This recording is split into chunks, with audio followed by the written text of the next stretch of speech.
Hi everyone, and welcome back to Harvest of the Month. This month we're going to learn about strawberries. Strawberries have been known to be around since the times of the Greeks and Romans, but commercial farming of strawberries in the Americas did not begin until the 1800s.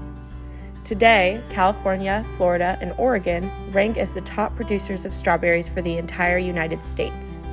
Strawberries are packed with antioxidants, which help prevent disease and reduce oxidative stress. Strawberries are also high in vitamin C, manganese, fiber, and folate. Vitamin C plays a role in preventing illness and fighting infection. It also helps our bodies heal cuts and wounds. Folate, also known as vitamin B9, plays a key role in the formation of red blood cells and healthy cell growth and function. Other food sources of folate include eggs, legumes, asparagus, and Brussels sprouts. Here's a recipe for strawberry salsa, perfect for when you're craving something sweet. Who else is getting hungry? That's all for today on strawberries. Tune in next month to learn about a new fruit or vegetable. Bye!